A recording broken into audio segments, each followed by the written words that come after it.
few days ago, we had the first snow of the year. So I thought, what better time than now to start a Christmas book reading vlog. So let me tell you about the books that I read last week. Hi, hello, and welcome everybody to the Christmas books that I read. I only have one here because the rest of them were all digital. I was kind of hoping to get more into the books that I actually have on my shelf, but none of them kind of spoke to me, and I am a mood reader, so this one it is. And all of these. To be fair, most of them are pretty short because most of them are novellas. Maybe before we start with any of these books, I have something to tell you.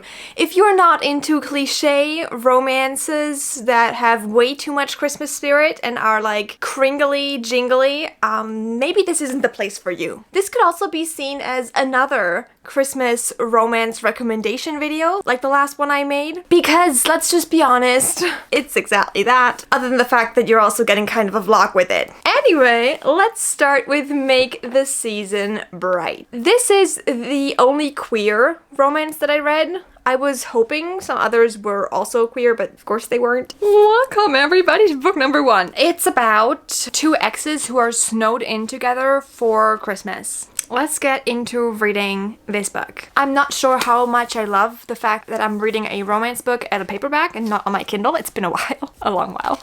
But I'm excited. Also, very queer, so I'm here for this.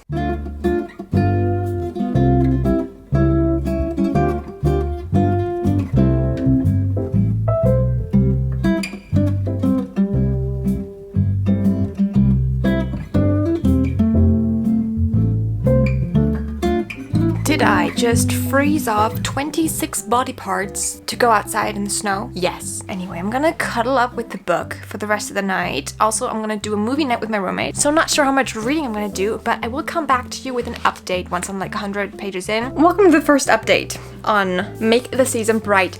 I am finally about 106 pages into the book, okay? It's taken me so long because I went away for like half a week and I forgot to bring the book. So instead, I read a 6-book series. You get the point? I forgot to bring the book, so I'm working on it now, which is fine. The snow is melted in the meantime. There's barely anything left. So far, the book is giving me every single Hallmark Christmas movie trope that exists. And I like it because somehow they're making fun of it. It is very gay, which I like. I will probably finish this book today and then start a new one tomorrow. Just like chill for a while. It's very easy to read. I was thinking of changing to my Kindle, but then I was like, no, this is very floppy. I can definitely read a paperback. Ta-da! It's late at night. Okay, you can tell by the lighting. I'm not gonna bore you too much, but I finished the book and it was very, very good. I had a real good time. Now, all in all, I really enjoyed this book. I enjoyed the whole plot line of the two exes and coming back together, being in this Christmassy town that was like the epitome of a Christmas town. If you're watching a Christmas movie and you're thinking, wow, that town is over the top Christmassy, you've not been to this town before. At some point, I was like, it's too much of a cliche. That's the only thing I didn't like as much about the book, was it was too much. It was working too much, in my opinion, on the queer cliches and the Christmas cliches. I did love the aromantic representation in there because it's so rare to have representation of a person who is not asexual but aromantic. So that was definitely a pro about the book. However, I just overall thought it was too much. Yeah, that's just all I have to say about Make the Season Bright. Although I did like the play on words here because her name is Brighton and she calls her Bright, so we have that going for us. I did like it though. The second book that I read, everybody, is right here. This is My Neighbor Stole Christmas. I feel like it's supposed to be like a play on words because we have a very grumpy sunshine trope thing going on, but just have a look at what I was feeling while reading this. Book number 2, everybody, How My Neighbor Stole Christmas. I was originally thinking of reading one of the many Christmas romances that I have on my shelf, and then I was like, no, we're reading this. All I heard is that they're using candy canes in a very, I would probably say, unhealthy way. I think you would probably get an infection, right? From all that sugar. Anyway, if you know what I mean, then you know what I mean. At least that's what I heard. We're going in. Also, this book is not on Kindle Unlimited for me. However, it was 99 cents. intense, so I think I'm fine. I'm gonna read chapter 1, and I'm gonna check back in with you in a little while to tell you if you actually should grab the book or not. Excuse me, why is her name Storybook? And of course she's part of a Christmas decorating competition. Who would have thought? He's the grumpy neighbor. His name is Coal Black. His name is Coal Black. I wish I was making this up. I'm not. Why exactly are we joking about global warming? How much of a Christmas cliche do you want? Because this is the second time that they mentioned the hot chocolate shortage of 2012. Help me. Did this grumpy man seriously just say that she doesn't deserve the glory that comes with winning the Christmas Kringle competition? There is glory in winning a Christmas Kringle competition. Even the fact that there is a Christmas Kringle competition takes away all the glory. I don't think I can do this. I feel like I'm being tortured. This is torture. Did I mention they were rhyming? Also, I don't think you can rhyme gloat with cutthroat. I am this close to stopping this book because I can't anymore. That's it. I'm out. She has a ficus called Alexander, and she's now angry at her sister that she doesn't acknowledge the tree, the plant, as her nephew. I'm so done. So as you can see, I was not able to finish the book. I wasn't. I tried. Okay, I really did try, and it was just too much. The dialogues made me physically cringe. So instead I just decided that it wasn't worth the struggles in my hand, in my brain. But the story itself could be cute. So if all the things that I just told you were not making you cringe out of your own skin, maybe you can pick it up because it was very cheap. It's supposedly also very, very spicy. That's what it said on the back of the book. But I didn't get to that part. Now, after this book, I went into the Christmas novellas because I wasn't able to sit through an entire book. So I read 6 Christmas novellas yesterday. Okay, that's not fair. I read 2 of them this morning. These are all under 100 pages long, okay? The audiobooks of these take about 2 hours if you're listening on normal speed. If you're crazy like me, they take 45 minutes each. So the first one I read was this one, the new Christmas novella by Ali Hazelwood. It is called Cruel Winter with You. Yes, I do realize that is an exact play on words on Cruel Summer by Taylor Swift, which will only make the book better. So here's my thoughts on them. Remember last time when I said that all Ali Hazelwood books are kind of the same, with this guy who's had a crush on this girl for forever? It's happening again. But I'm liking it. It's better, okay? It's a lot more fun than the other one. I'm listening to the audiobook and playing Sims while doing that, okay? I'm having the time of my life building my tiny house. Stop me if you want to, but you can't. Anyway, so he's the younger brother of her best friend, and they've known each other since he was born. She held him in the hospital when she was 2 years old. He's always liked her, and she's always been like, you're kind of my best friend's brother, right? But now she's at his house for Christmas because she's grabbing a copper pot, and they're kind of hitting it off. They're kind of talking a lot. The issue that I have the most, I'm like halfway through the audiobook at this point, all right? They're very short. It's a 2-hour audiobook. I'm gonna be done in 30 minutes, all right? They're talking, right? But she is saying so much while saying so little. They had like a 20-minute long backflash, all right, about the past. I want to stay in the present more, but it's fun, it's cute, it's holidays, so who am I to judge? Who am I to judge? This is fun, this is cute. I'm gonna finish it, and then I'm probably immediately going to the next one. Like, you know me, but this one's cute. As you can see, I don't have any thoughts. I'm just gonna leave that here for all of these novellas. I don't have strong thoughts because they were just calm and cute, and there wasn't a lot of it there. Let's just be honest. This book was 73 pages long. There's only so much you can put in 73 pages. I did feel like there was a huge emphasis on the past in this one, and I would have liked for them to stay more in the present, but you can't have everything. So that was a fun one. I can recommend these novellas to you, by the way. You can read these.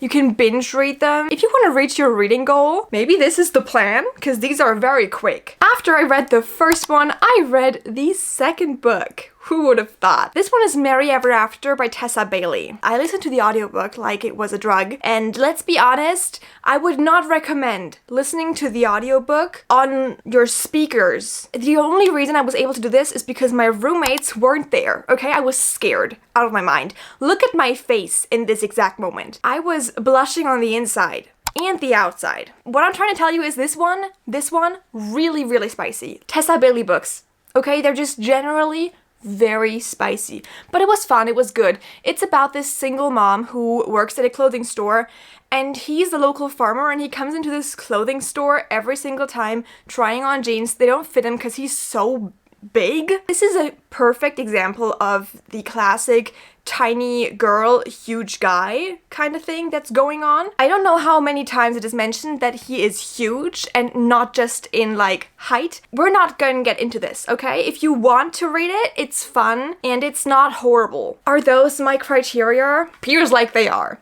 After this one, I read more Christmas novellas because who am I kidding, right? But I read these late at night, like late at night, like, I don't know, after I turned off my camera. Alright? And then this morning before I turned it on. So the third one in this series is All by My Elf, which is a horrible play on words, okay? I don't like this one. It is by Olivia Dade, who is known for writing books with relatable, curvy female main characters, so if you like that, maybe check out some of her other books. This is her Christmas book, though. This is a very, very short story, like really short. It's set in one entire night where two professors in university are like on a road trip to making some extra money. They're dressing up as elves and Santa. And she thought the entire time that the guy that was there had a thing for her best friend, but actually he didn't. And so it's just them in a car driving, talking. They have to wait a long while, okay? Because there was an accident on the road. They were not involved. They had to wait because the roads were blocked. So what do you do in an RV when it's just the two of you and you're stranded and you've been obsessed with each other for the better half of a year? Exactly. That's what this book is. It's short. It's cute. I liked it. It was nothing extraordinary.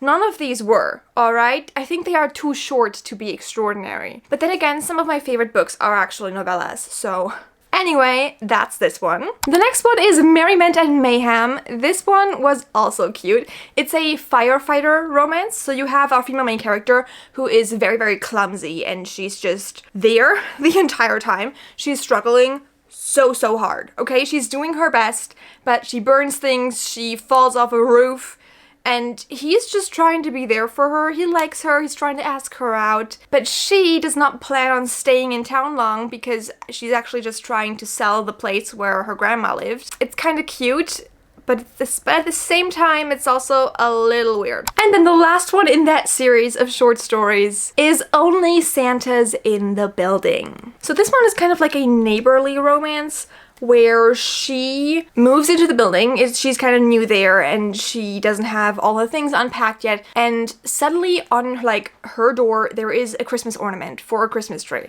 and she's confused who made these Christmas ornaments. And then there's a Christmas party upstairs where she runs into her upstairs neighbor who she's had a crush on for forever, and they have a lot of meddling neighbors. It's very short. You can get through this book in, like, I would say an hour. If you're a slow reader, maybe 2 hours, and then you're done with the book. It's really short, but it's also kind of, like, festive and makes you happy. So even if you're just looking for something to read, like maybe Christmas morning before you unpack things, maybe the night before Christmas, I don't care. Maybe consider picking these up because they are very fun. And then last but not least, I also read the Christmas novella by Lauren Asher, which is called My December Darling. This one is a little longer, okay? It is 252 pages. I don't even know if I would consider it like to be a novella or if it's just a romance Christmas book, but it is shorter than her other books and especially shorter than her newest books, so I'm counting it as a novella. This one's also on Kindle Unlimited like the other ones were.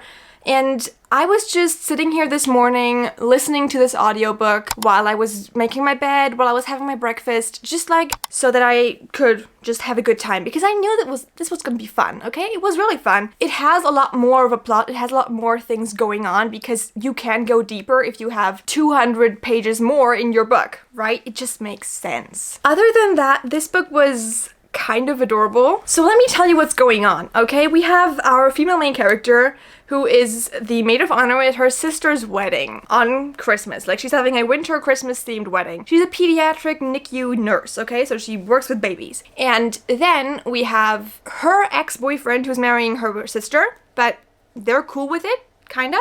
And then we have his best friend who figures out during the beginning of the book that he has a thing for our female main character, okay?